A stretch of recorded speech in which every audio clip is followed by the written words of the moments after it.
Assalamu alaikum students. Today we will start chapter Mohenjo-daro. Now let's start. Mohenjo-daro, or the Mount of the Dead, is one of the oldest cities in the world. یعنی موئنجو-دڑو یا Mount of the dead کسے کہتے ہیں؟ مردوں کا ٹیلہ. یہ دنیا کے قدیم ترین شہروں میں سے ایک ہے. It is at a distance of 27 kilometers from Larkana on the right bank of the river Indus. یعنی یہ لاڑکانہ سے 27 کلومیٹر کے فاصلے پر دریائے سندھ کے دائیں کنارے پر موجود ہے. Few people live there today, but 4,500 years ago it was a large, big city. آج کل وہاں چند لوگ رہتے ہیں، لیکن 4500 سال پہلے یہ ایک بہت بڑا مصروف شہر تھا. Nobody knew anything about until 1922 when some villagers found pieces of old smooth pots and old bricks at the place where now stands the uncovered city. یعنی 1922 تک کوئی بھی اس کے متعلق نہیں جانتا تھا جب کچھ دیہاتوں کو اس جگہ سے پرانے چکنے برتنوں اور پرانی اینٹوں کے ٹکڑے ملے جہاں اب دریافت شدہ شہر واقع ہے. These pieces of old pots and bricks were brought to Sir John Marshall, an English civil servant whose work it was to look after historical remains like ancient buildings and other old things such as these pieces of pots and bricks. یہ پرانے برتنوں کے ٹکڑے ایک انگریز افسر سر John marshal K پاس لائے گئے، جس کا نام تاریخی ان کا کام ہی یہی تھا کہ تاریخی کھنڈرات مثلاً قدیم عمارتوں اور دوسری قدیم چیزوں جیسے ان برتنوں اور اینٹوں کے ان ٹکڑوں کی دیکھ بھال کرنا تھا. He was himself very interested in history and was anxious کہتے ہیں پریشان ہونا, to find out about these remains. So when he looked at them carefully, he at once knew that they were pieces of very old pots. About the bricks, he said, perhaps there was once a town or a city which lies under these mounds of clay and sand. Let us dig here. Maybe we shall discover, we shall uncover the remains of an old city. جو سر John Marshall تھے انہیں بذات خود بھی تاریخ سے دلچسپی تھی اور ایسے کھنڈرات کے متعلق معلومات کرنے کے لیے متجسس تھے، یعنی ان کو جو ہے وہ کیوریوسٹی تھی. اس لیے جب اس نے ان کو غور سے دیکھا تو وہ فوراً سمجھ گیا کہ بہت پرانے برتنوں کے ٹکڑے ہیں. اینٹوں کے متعلق اس نے کہا کہ شاید یہاں پر کوئی شہر تھا جو اس ریت اور مٹی کے ٹیلے کے نیچے پوشیدہ ہے. آؤ ہم کھدائی کریں اور ہو سکتا ہے ہم اس قدیم شہر کی باقیات دریافت کر لیں. So the men started digging, and as they dug, more and more such pieces came up till there appeared bit by bit a city of straight roads and well-built houses. You can imagine how surprised and excited the people were when they saw all this coming up from what they had so far taken to be only mounds of clay and sand. یعنی چنانچہ لوگوں نے digging کہتے ہیں کھدائی شروع کر دی، اور جیسے جیسے وہ کھدائی کرتے رہے اس قسم کے زیادہ سے زیادہ ٹکڑے برآمد ہوتے رہے، یہاں تک کہ آہستہ آہستہ سیدھی سڑکوں اور اچھے بنے ہوئے مقامات والا ایک شہر نظر آنے لگ گیا. آپ تصور کر سکتے ہیں کہ وہ لوگ کتنے حیرت زدہ اور خوش ہوں گے کہ جب انہوں نے دیکھا کہ یہ سب کچھ اس میں سے نکل رہا ہے جسے وہ صرف مٹی اور ریت کا ٹیلہ خیال کرتے تھے. Each house was made of large baked bricks and had a bathroom and servant quarters close by, covered drains ran beside the streets. Even the streets were made of baked bricks.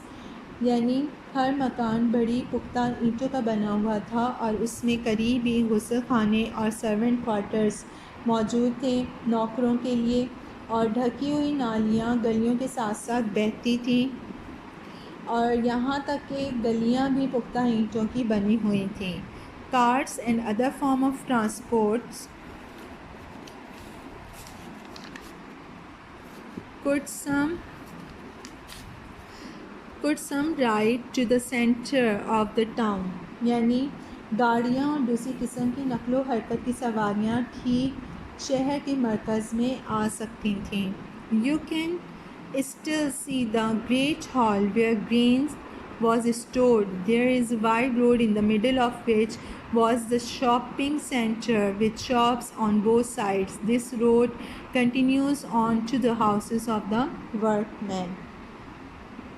یعنی آپ اب بھی اس بڑے hall کو دیکھ سکتے ہیں جہاں گرین یعنی اناج ذخیرہ کیا جاتا تھا. وہاں ایک چوڑی سڑک ہے جس کے درمیان میں خرید و فروخت کا مرکز تھا جس کے دونوں جانب دکانیں تھیں. یہ سڑک آگے چل کر مزدوروں کے مکانات تک جاتی تھیں. The people of the city must have been great traders with the river Indus so near and the sea within easy reach. یعنی اس شہر کے لوگ بڑے تاجر رہے ہوں گے کیونکہ دریائے سندھ ان کے بہت قریب تھا اور سمندر تک ان کی رسائی تھی. The countryside must have been fertile since wheat, rice and cotton grew there. The farmers also kept cattle. There were skilled craftsmen who worked in gold, silver and ivory. دیہی علاقہ یقیناً زرخیز رہا ہوگا کیونکہ وہاں گندم، چاول اور کپاس کی کاشت ہوتی تھی. کسان مویشی بھی رکھتے تھے. کیٹلز یعنی مویشی بھی رکھتے تھے. وہاں ماہر کاریگر تھے جو سونے، چاندی اور ہاتھی دانت، آئیوری کہتے ہیں ہاتھی دانت کا کام کرتے تھے.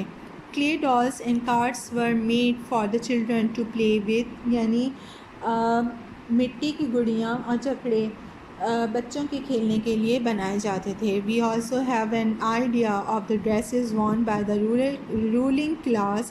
The priests and the elders from the seals of many kinds that have been found there. They wore long loose dresses.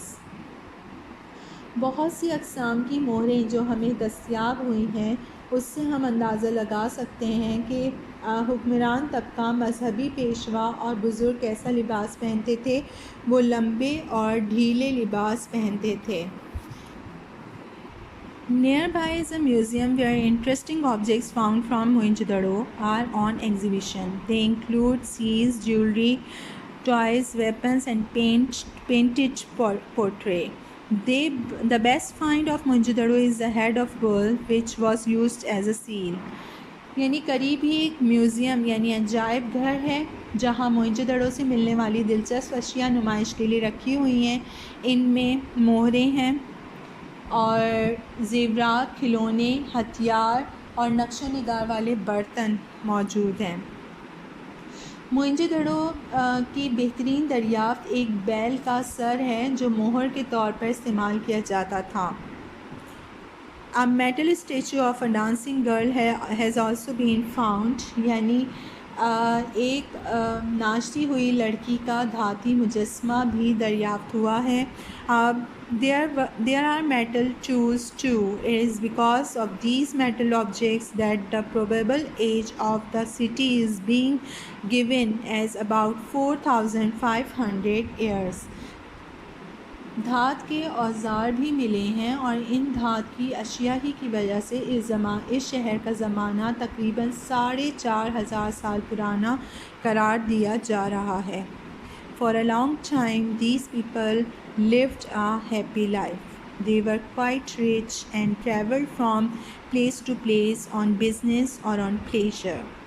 Their city was well planned and clean. The rainwater did not remain on the streets. We do not know what happened to them later.